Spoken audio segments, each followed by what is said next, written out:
കുറച്ചു നാളെയുള്ള സിദ്ധാർത്ഥന്റെ കോംപ്ലക്സ് മനസ്സിലാക്കിക്കൊണ്ട് തന്നെയാ എന്റെ ഫോണിൽ വിനോദത്തെ വിളിക്കാൻ പോലും പാടില്ലെന്ന് പറഞ്ഞ ആളല്ലേ. ആ മനുഷ്യനെ ബൈക്കിലിരുന്ന ഞാൻ വന്നെന്ന് പിന്നെ എങ്ങനെ ഞാൻ പറയും? ഇവിടേക്ക് വരാൻ ആഗ്രഹിച്ച വിനുവേട്ടനോട് വേണ്ടെന്ന് പറഞ്ഞത് ഞാനാ. ഒരു അനിയത്തിയെ സഹായിക്കുന്ന മനസ്സുമായി വരുന്ന ആ മനുഷ്യനോട് എന്റെ ഭർത്താവ് എങ്ങനെ പ്രതികരിക്കുമെന്ന് എനിക്കറിയില്ലല്ലോ. ഓഹോ, അപ്പൊ ഞാനാണ് തെറ്റുകാരൻ.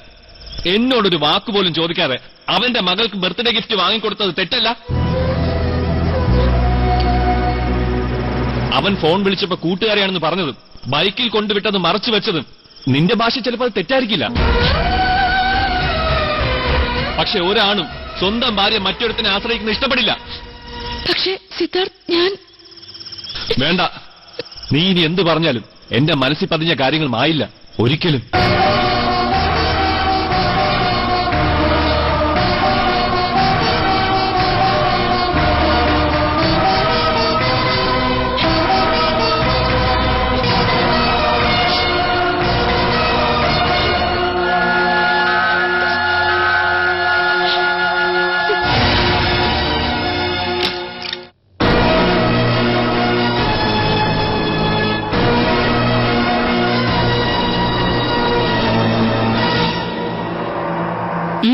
എന്താ അർച്ചനെ? ഞാൻ വേണ്ട. എന്റെ അച്ഛനെ അമ്മയും കൂടപ്പുറപ്പിനെ പോലും തള്ളിപ്പറഞ്ഞ് വന്നവളാ ഞാൻ. അവരോടുള്ള അതേ ദേഷ്യം എനിക്ക് നിങ്ങളോടും ഉണ്ട്. പിന്നെ എന്തിനാ ഇങ്ങോട്ട് വന്നത്? എന്റെ അർച്ചനെ, നീ ഇങ്ങനെ കടിച്ചു കയറാൻ നിൽക്കാതെ ഞാൻ പറയുന്നൊന്നും കേക്ക്. വേണ്ടെന്ന് പറഞ്ഞ വേണ്ട. എനിക്ക് നിങ്ങളുടെ ഒന്നും കേക്കണ്ട. എന്റെ അമ്മയോടൊപ്പം ചേർന്ന് നന്ദിനി ഈ നാട്ടിൽ നിന്ന് പറഞ്ഞയക്കാൻ നിങ്ങൾ കൂട്ടുനിന്നില്ലേ? അയ്യോ, നീ എന്നെ വല്ലാതെ തെറ്റിദ്ധരിച്ചിരിക്കുക അർച്ചനെ. അമ്മയോടൊപ്പം ഞാൻ നന്ദിനിയുടെ വീട്ടിൽ പോയി എന്നുള്ളത് ശരി തന്നെയാ. ഒപ്പം നന്ദിനി നാട് വിട്ടു പോവാന്നുള്ള വിവരം നിന്നെ വിളിച്ച് പറഞ്ഞതും ഞാൻ തന്നെയാ. നിങ്ങളുടെ വളർച്ചയ്ക്കൊക്കെ കാരണക്കാരിയായ നന്ദിനിയെ നിങ്ങൾ ദൈവത്തെ പോലെ കാണുന്നതെന്ന് എനിക്കറിയാം അർച്ചനെ. പക്ഷേ ഇതൊക്കെ എനിക്ക് നമ്മുടെ അമ്മയുടെ അടുത്ത് പറയാൻ പറ്റുമോ? അമ്മയുടെ സ്വഭാവം നിനക്കറിയില്ലേ അർച്ചനെ? അവര് പിടിക്കുന്ന മുയലിന് 3 കൊമ്പ. നന്ദിനിയുടെ വീട്ടിൽ പോകുമ്പം അമ്മ കൂടെ ചെല്ലാൻ പറഞ്ഞിട്ട് ഞാൻ പോയില്ലെങ്കിൽ അമ്മ പിന്നെ എന്നെ ഇരുത്തി പൊറപ്പിക്കുമെന്ന് അർച്ചനയ്ക്ക് തോന്നുന്നുണ്ടോ? നിന്റെ ചേട്ടനാണെങ്കിൽ അമ്മ എന്തെങ്കിലും പറഞ്ഞ അതേ വിശ്വസിക്കൂ. ഞാനിപ്പോ അവിടെ ജീവിക്കുന്നത് പോലും നീ എനിക്ക് തന്ന ധൈര്യത്തില അർച്ചനെ. അപ്പൊ പിന്നെ നിനക്കിഷ്ടമില്ലാത്ത എന്തെങ്കിലും ഞാൻ ചെയ്യുവോ? എന്റെ നിസ്സഹായാവസ്ഥ കൊണ്ടാ ഞാൻ അമ്മയുടെ കൂടെ പോയത്. സംശയം ഉണ്ടെങ്കിൽ നീ നന്ദിനിയോട് ചോദിച്ചു നോക്ക്. അവരുടെ വീട്ടിൽ നിന്ന് പോയ ശേഷം ഞാൻ അവളെ ഫോണിൽ വിളിച്ച് അമ്മ പറഞ്ഞത് കാര്യമാക്കണ്ടെന്നും സുഖമില്ലാത്ത അച്ഛനെയും കൊണ്ട് അവൾ എങ്ങും പോണ്ടാന്നും പറഞ്ഞിട്ടില്ലേന്ന്. അപ്പോഴാ അവളും അച്ഛനും ബാംഗ്ലൂർക്ക് പോകാൻ തീരുമാനിച്ച കാര്യം ഞാൻ അറിയുന്നത്. ഉടനെ അത് തടയണമല്ലോ എന്നുള്ള ഉദ്ദേശത്തോടു കൂടിയാ ആ കാര്യം ഞാൻ നിന്നെ വിളിച്ച് പറഞ്ഞത്. ആ സമയത്ത് ഞാനാ വിളിക്കുന്നതെന്ന് പറഞ്ഞ നീ മറ്റു കാര്യങ്ങളും കൂടെ ചോദിക്കും. അപ്പോ അമ്മയെക്കുറിച്ച് പറയേണ്ടി വരുമല്ലോ എന്ന് ഓർത്തിട്ട് അർച്ചനെ ഞാൻ ആളെ പറയാതെ ഫോൺ വെച്ചത്. നിനക്ക് എന്നോട് ദേഷ്യമായിരിക്കും എന്നറിയാം. അത് തിരുത്താനാ ഞാൻ വന്നത്. സ്വന്തം ഭർത്താവിന്റെ അവഗണന സഹിക്കാൻ വയ്യാതെ ആത്മഹത്യ ചെയ്യാൻ തീരുമാനിച്ച എന്നെ ജീവിതത്തിലേക്ക് തിരിച്ചു കൊണ്ടുവന്നത് നീയാ. നീ താനത്തുന്ന ജീവിതം കൊണ്ട് ഞാൻ നിനക്ക് തന്നെ ദ്രോഹം ചെയ്യില്ല അർച്ചനെ. നീ വിശ്വസിച്ചാലും ഇല്ലെങ്കിലും ഇത്രയും കാര്യങ്ങൾ നിന്നോട് പറയണമെന്ന് എനിക്ക് നിർബന്ധം ഉണ്ടായിരുന്നു. അതാ വന്നത്. ഇനി ഞാൻ പൊക്കോളാം അർച്ചനെ. എടുത്തി നിക്ക്. എന്താ അർച്ചനെ? ഇനി ഒരിക്കലും ഇങ്ങോട്ടേക്ക് വരരുതെന്ന് പറയാനാണെങ്കിൽ വേണ്ട അർച്ചനെ, നീ അത് പറയണ്ട.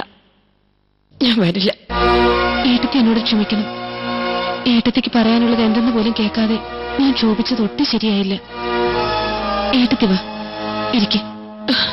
വേണ്ട അർച്ചനെ, ഞാനിനി ഇവിടെ വന്നെന്ന് അമ്മ എങ്ങാനും പറഞ്ഞ എനിക്ക് പിന്നെ അവിടെ സ്ഥാനം ഉണ്ടാവില്ല. ഏട്ടത്തി ഇവിടെ വന്ന കാര്യം ആരും അറിയാൻ പോകുന്നില്ല. അതുപോരെ? ഏട്ടത്തി വാ.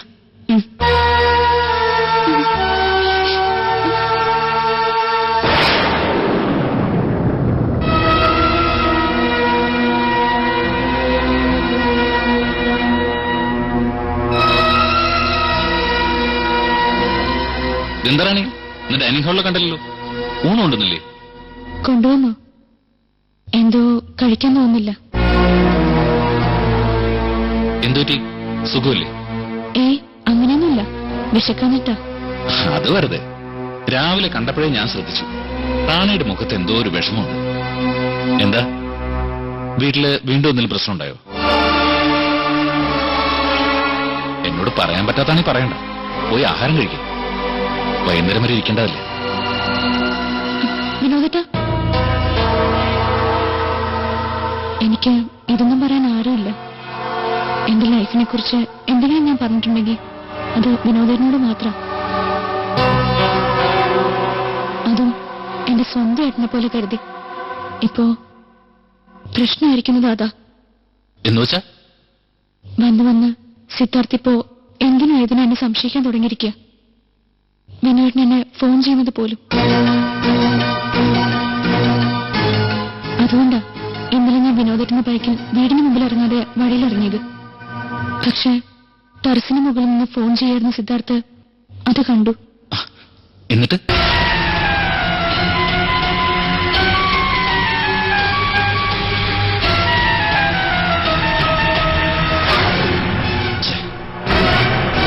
സിദ്ധാർത്ഥന്റെ മനസ്സിൽ ഇങ്ങനൊരു സംശയം തോന്നാൻ മാത്രം ഞാൻ എന്ത് തെറ്റാ ചെയ്തത് റാണി?